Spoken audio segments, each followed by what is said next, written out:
Movie की शुरुआत में उत्तर पूर्वी इंग्लैंड में भेड़ों के एक ट्रक को दिखाते हैं जो दो अमेरिकन लड़कों को छोड़ने के लिए रुकता है। एक का नाम डेविड कैस्लार होता है और दूसरे का नाम जैक गुडमैन। जाने से पहले ड्राइवर उनको सड़क पर रहने को कहता है और वो दोनों यॉर्कशायर से अपनी यात्रा शुरू करते हैं। ये सब उनकी 3 महीनों की यात्रा का हिस्सा होता है जो बाद में इटली में जाकर खत्म होता है। जैक एक लड़की से मिलने की उम्मीद रखता है जिसे वो 8th क्लास में पसंद करता था। अब जैसे ही रात होना शुरू होती है, दोनों दोस्त आराम करने और डिनर करने के लिए एक छोटे से गांव में रुकने का फैसला करते हैं। फिर उन्हें वहाँ एक बार मिलता है जिसका नाम द स्लॉटर लैम्ब है और उसके बाहर सर कटे भेड़े की तस्वीर भी है। और ये देखकर उनको थोड़ा अजीब भी लगता है, लेकिन फिर वो अंदर चले जाते हैं। और जैसे ही वो अंदर जाते हैं तो सभी चुप हो जाते हैं और जब तक वो दोनों कुछ खाने के लिए नहीं मांगते सभी उनको घूरते रहते हैं। अब इंतजार करते हुए जैक की नजर दीवार पे बने एक तारे पर जाती है जो जादू टोने में भेड़िया से संबंधित होता है। वो उनसे पूछता है कि उसे यहाँ पर क्यों बनाया हुआ है और ये पूछते ही बार में बैठे सभी लोग गुस्सा हो जाते हैं और उन दोनों को बाहर निकालने के लिए कहते हैं। लेकिन बार की मालकिन ऐसा करने से मना करती है। वो कहती है कि इन्हें ऐसे बाहर निकालना तो ठीक नहीं होगा, लेकिन तभी एक आदमी उन्हें चुप करा देता है। जैसे ही डेविड और जैक वहाँ से जाने लगते हैं, एक आदमी उन्हें सड़क पर रहने और चांद से सावधान रहने को बोलता है। और फिर जैसे ही वो दोनों वहाँ से निकलते हैं, बाहर मौसम खराब होता है। वहाँ बैठे लोग उन लड़कों के बारे में बात करने लगते हैं कि शायद उन्होंने उन दोनों को उनकी हत्या के लिए भेज दिया है। वे कहते हैं कि उन्हें सच बताने का भी कोई फायदा नहीं है क्योंकि वो दोनों उनका यकीन नहीं करेंगे। फिर कुछ देर बाद वहाँ भेड़े की आवाज गूंजने लगती है और बार की मालकिन उन लोगों से कहती है कि उनको वापस बुला दो, लेकिन ये ऐसा दिखाते हैं कि जैसे इन्होंने कुछ सुना ही नहीं। और इस दौरान डेविड और जैक बारिश में घूमते हुए गलती से सड़क से दूर हो जाते हैं और अब उन्हें भी भेड़े की आवाज सुनाई देने लगती है और वो वापस जाने की कोशिश करते हैं, लेकिन उन्हें एहसास होता है कि वो गुम हो चुके हैं। और तब वो भेड़े की आवाज से जितना दूर हो सके उतना दूर भागने की कोशिश करते हैं, लेकिन तभी डेविड गिर जाता है और जैक पर भेड़िया हमला कर देता है और उसे मार देता है और फिर डेविड पर भी हमला कर देता है। भेड़िया सिर्फ उसे नाखून और एक बार खाता है कि इतनी देर में बार में बैठे हुए लोग वहाँ पहुँच जाते हैं और उस भेड़े को मार डालते हैं। अब बेहोश होने से पहले डेविड एक बिना कपड़े के आदमी को जमीन पर गिरा देखता है जिसे गोली लगने की वजह से खून बह रहा होता है। अब 3 हफ्तों बाद डेविड लंदन के एक अस्पताल में है जिसका ध्यान डॉक्टर JS हिश और नर्स एलेक्स रख रहे होते हैं। जब वो बेहोश होता है तो वो तीनों उसके बारे में बात कर रहे होते हैं। अब पुलिस रिपोर्ट में तो कुछ और ही लिखा जाता है। यहाँ लिखा जाता है कि उस पर किसी पागल ने हमला किया था। फिर जंगल में भागने का सपना देखने के बाद डेविड उठ जाता है और अपने पास एक डॉक्टर और एक अमेरिकन एम्बेसी में काम करने वाले व्यक्ति को देखता है जो उसे बताता है कि उसके और जैक के साथ जो भी हुआ था उसके बारे में उनके परिवार को बता दिया गया है। और जैसे ही उसे पता लगता है कि जैक मर चुका है, वो पागल सा हो जाता है, इसलिए नर्स उसे बेहोशी की दवा दे देती है। लेकिन फिर से बेहोश होने से पहले वो कहता है कि उस पर किसी पागल ने नहीं बल्कि एक भेड़िए ने हमला किया था। फिर कुछ घंटे बाद स्कॉटलैंड यार्ड से 2 जासूस डेविड से कुछ सवाल पूछने आते हैं, लेकिन वो उसका यकीन नहीं करती जब वो कहता है कि उस पर एक भेड़िए ने हमला किया था। यॉर्कशायर की पुलिस की पोस्टमार्टम रिपोर्ट और गवाहों ने कहा होता है कि वो एक आदमी था और इसलिए उन्हें लगता है कि डेविड पर हुए हमले की वजह से उन्हें कोई भ्रम हुआ है या उसने कोई सपना देखा होगा। डेविड को तो ये समझ ही नहीं आता कि वहाँ गवाह कैसे हो सकता है। फिर डॉक्टर हैरिस उसको कहते हैं कि हमले की वजह से उसकी याददाश्त पर असर हुआ है, लेकिन डेविड कहता है कि उसकी याददाश्त बिल्कुल सही है, लेकिन फिर भी वो अपनी मानसिक स्थिति पर शक करने लगता है। और बाद में डेविड को फिर से जंगल में भागने वाला सपना दिखाई देता है और इस बार वो सपने में अपने आप को नंगा जंगल में जंगली जानवरों पर हमला करता हुआ पाता है। फिर जब उसके पास दोपहर का खाना ले जाया जाता है तब वो कहता है कि मैं भूखा नहीं हूँ और खाना खाने से मना कर देता है।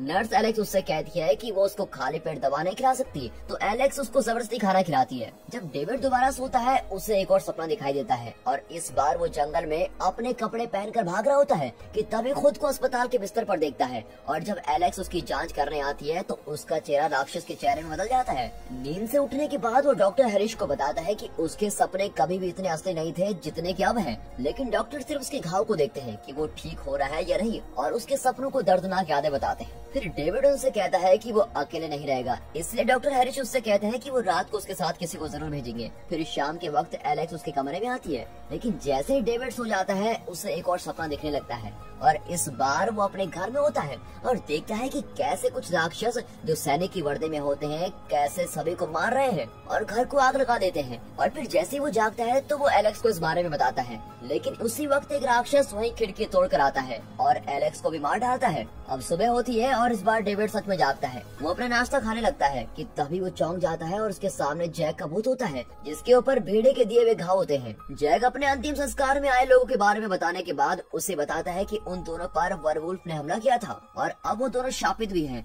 वो बताता है कि जब तक शाप नहीं हटता तब तक जैक पृथ्वी पर ऐसे ही घूमता रहेगा और 2 दिन बाद पूर्णिमा के दिन डेविड एक भेड़िया में बदल जाएगा। वो बताता है कि अगर डेविड लोगों को ना मारे और डेविड खुद मर जाए तो कैसा रहेगा, और इस बात से डेविड बहुत ही परेशान हो जाता है और जैक की बात सुनने से मना कर देता है। वो नर्स को बुलाता है, लेकिन जब एलेक्स वहाँ आती है तो जैक जा चुका होता है। अब डेविड एलेक्स को किस करता है और बताता है कि वो एक वरवुल्फ है और उसका मरा हुआ दोस्त जैक उससे यहाँ मिलने आया था और वही ये सब बताकर उसको गया है। लेकिन एलेक्स को लगता है कि वो इस बार भी सपना देख रहा होगा और डेविड पर उसकी बात में मान जाता है। अब डेविड बिल्कुल ठीक हो चुका है और उसे अस्पताल से छुट्टी भी मिल चुकी है। फिर दिखाते हैं कि एलेक्स डेविड को अपने घर में रहने के लिए बुलाती है और वो दोनों घर जाने से पहले घर का कुछ सामान खरीदते हैं। अब घर पहुंचकर एलेक्स डेविड को अपना घर दिखाती है और उसके बाद दोनों एक साथ नहाते हैं और रात को एक साथ सोते हैं। और जब एलेक्स हो जाती है तो डेविड को फिर से बाथरूम में जैक का भूत दिखाई देता है। इस बार ऐसा लगता है जैसे वो सड़ने लगा है। पहले तो जैक उसको चिढ़ाता है कि उसकी गर्लफ्रेंड एक नर्स है और उसे फिर से याद दिलाता है कि इससे पहले वो किसी को मारे उसे खुद बनना होगा। अब डेविड खुद को समझाने की कोशिश करता है कि ये सब सच नहीं है, ये सब सपना है। और फिर जैसे ही एलेक्स उठती है और आवाज को सुनकर डेविड के पास जाती है तो वहाँ देखते हैं कि जैक तो गायब है। वो डेविड की बातें सुनती है जब वो अपनी चिंता के बारे में बात करता है, खासकर जब वो कहता है कि पुरानी फिल्म्स में तो एक वरवुल्फ को केवल उसको प्यार करने वाला ही मार सकता है। अब एलेक्स उसको दिलासा देती है और बताती है कि शायद वो इसलिए इतना बुरा महसूस कर रहा है क्योंकि वो जैक को बचा नहीं पाया। अब अगले दिन डॉक्टर हैरिस यॉर्कशायर में द स्लॉटर लैब में जाते हैं और डेविड की बताई कहानी के बारे में जांच करते हैं। जब वो बार में बैठे लोगों से सवाल पूछना शुरू करते हैं तो वो ऐसा दिखाते हैं कि जैसे कि उनको इस बारे में कुछ पता ही नहीं है। और जब हैरिस दीवार पर बने तारे के बारे में पूछता है तो वो बताते हैं कि ये पहले से यहाँ पर था जब उन्होंने इस बार को खरीदा था और उन्होंने इसे पारंपरिक सजावट के रूप में ही छोड़ा है। ये देखते हुए कि यहाँ कोई उत्तर नहीं मिलेगा, हैरिस वहाँ से निकल जाता है। लेकिन जैसे ही वो अपनी कार की तरफ जाने लगता है वो देखता है कि बाहर उसका कोई इंतजार कर रहा है। अब वो आदमी उसको चेतावनी देता है कि डेविड और उसके आसपास के लोग खतरे में हैं। लेकिन इससे पहले कि वो और कुछ कहता, बार में से एक आदमी बाहर आता है और उसे चुप करा देता है। डेविड के खुद भेड़िए बनने के बाद भी यॉर्कशायर के लोग इस बात को गुप्त क्यों रखते हैं? क्या वो चाहते हैं कि लोग मरे? इस बारे में सोचकर जरा कमेंट करके बताइएगा। अब लंदन में एलेक्स काम पर जा रही होती है, इसलिए डेविड बाहर आता है और उसको किस करता है और अलविदा कहता है। फिर वो गलती से घर का दरवाजा बंद कर देता है, इसलिए वो खिड़की से अंदर जाने की कोशिश करता है। और जब वो ऐसा कर रहा होता है एक कुत्ता और एक बिल्ली दोनों उसको देखकर विलन वाला रिएक्शन देती हैं। और जैसे ही वो अंदर आ जाता है वो शीशे में अपने दांतों की जांच करता है, लेकिन उसे कुछ अजीब नहीं दिखता। फिर वो टीवी देखने, खाने और पढ़ने में कुछ व्यस्त हो जाता है, लेकिन फिर भी बोर हो रहा होता है। हालांकि जब रात होती है चीजें कम बोरिंग हो जाती है और डेविड का पूरा शरीर जलना शुरू हो जाता है। वो चिल्लाना शुरू करता है और पूर्णिमा के चांद की रोशनी में वरवुल्फ में बदलने लगता है। फिर वो शिकार की तलाश में घर से बाहर निकलता है। उसका पहला शिकार एक जोड़ा होता है जो डिनर के लिए कुछ दोस्तों से मिलने जा रहे होते हैं। डेविड उन्हें बगीचे में पकड़ता है और वहीं मार डालता है। अब बाहर शोर सुनकर घर का मालिक बाहर आता है और भेड़े के जाने के ठीक बाद लाशों को बाहर पाता है। और इस दौरान अस्पताल में हैरिस को डेविड की चिंता हो रही होती है कि वो पता नहीं क्या कर रहा होगा, इसलिए वो एलेक्स को घर पर कॉल करने के लिए कहता है। लेकिन जब कोई फोन नहीं उठाता तो हैरिस एलेक्स को यॉर्कशायर में हुई सारी बातें बताता है। इसीलिए इस सब का एक ही मतलब निकलता है कि पूरा समाज हमसे कुछ छुपा रहा है कि वहाँ कुछ तो हुआ है। अब हैरिस का मानना है कि ये सामूहिक उन्माद है और अगर उस सिटी के बाकी सभी लोग मानते हैं कि ये एक वरवुल्फ का काम था तो जाहिर सी बात है कि सदमे से गुजरने के बाद डेविड का दिमाग में इस बात पर विश्वास करेगा। और हैरिस को लगता है कि डेविड घर से बाहर ये सोचता हुआ गया होगा कि वो एक राक्षस है और दूसरे लोगों को चोट पहुंचा रहा होगा, इसलिए वो पुलिस को बुलाने का फैसला करता है। अब एलेक्स कहती है कि डेविड को दिमाग के डॉक्टर की मदद की जरूरत है। यहाँ डेविड अभी भी बाहर होता है और शिकार की तलाश में होता है। वो नदी के किनारे कुछ लोगों को मारता है, फिर एक आदमी पर हमला करके सबवे स्टेशन के अंदर चला जाता है। वो आदमी उससे दूर जाने की कोशिश करता है, लेकिन सीढ़ियों पर फिसलने की वजह से वो भी मर जाता है। अब अगली सुबह डेविड चिड़ियाघर में भेड़ियों के पिंजरे में बिना कपड़ों के होता है और उसे पिछली रात के बारे में कुछ भी याद नहीं है।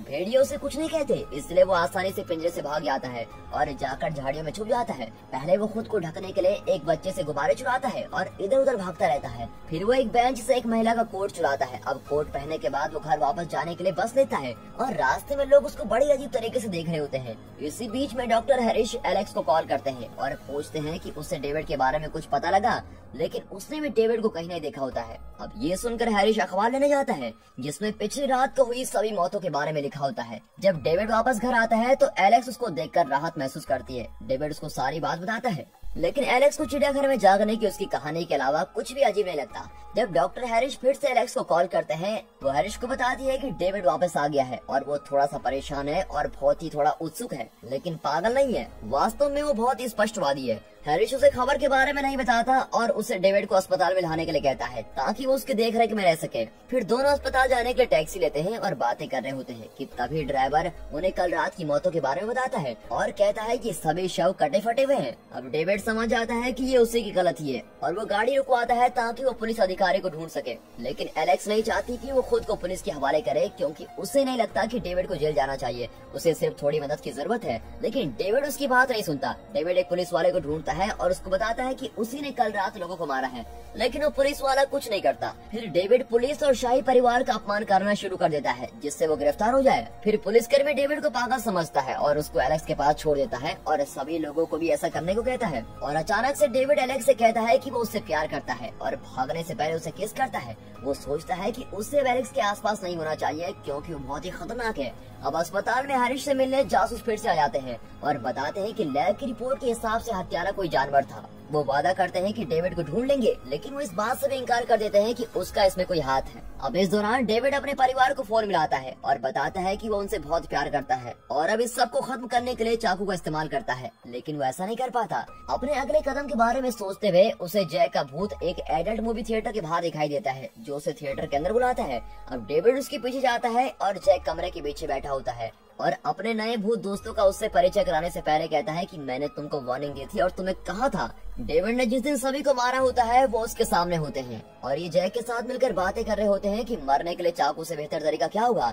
लेकिन दुर्भाग्य से पूर्णिमा आने से पहले वो सब तय नहीं कर पाते कि डेविड को कैसे मारना चाहिए और वो फिर से बदलना शुरू कर देता है और फिल्म देखने आए लोग उसका शिकार हो जाते हैं। और जब शोर सुनकर एक आदमी जांच करने आता है वो भी मर जाता है। थिएटर के दरवाजे के आसपास भीड़ इकट्ठा होने लगती है जब टिकट देने वाली महिला चिल्लाने लगती है कि यहाँ कोई है और तभी जल्दी वहाँ पुलिस भी आ जाती है और एक पुलिस वाला इमारत के अंदर जाता है और देखता है कि भेड़िया लोगों को खा रहा है। वो इमारत से बाहर निकलता है और दरवाजे को नीचे खींचने के लिए मदद करने को कहता है और फिर अधिक अधिकारी मदद करने के लिए आते हैं जिनमें जासूस भी शामिल होते हैं। लेकिन जितने भी लोगों ने दरवाजा पकड़ा हुआ है डेविड उन सभी से बहुत ही शक्तिशाली है। भेड़िया दरवाजा तोड़ देता है और जासूस को मार के वहाँ से भागने लगता है, जिस वजह से बीच रास्ते में बहुत सारी कार्स एक दूसरे से टकरा जाती है। अब अस्पताल में हैरिस इस घटना के बारे में सुनता है और एलेक्स को बताता है जो फटाफट डेविड की मदद करने के लिए दौड़ती है। वो फिर पुलिस का पीछा करके उसको ढूंढती है जिन्होंने भेड़िए को एक गली में घेर लिया होता है। एलेक्स को अभी भी विश्वास होता है कि डेविड की वो मदद कर सकती है, इसलिए वो भेड़िए के करीब जाती है और उसे बताती है कि वो अभी भी उससे प्यार करती है। हालांकि इससे कोई फर्क नहीं पड़ता और डेविड उस पर झपट जाता है और पुलिस उसके हमला करने से पहले उसको गोली मार देती है। अब एलेक्स भेड़िया को वापस इंसानी रूप में लौटते हुए देखती है और वो जमीन पर ही नंगा मर जाता है। और दोस्तों यहाँ पर ये मूवी खत्म होती है।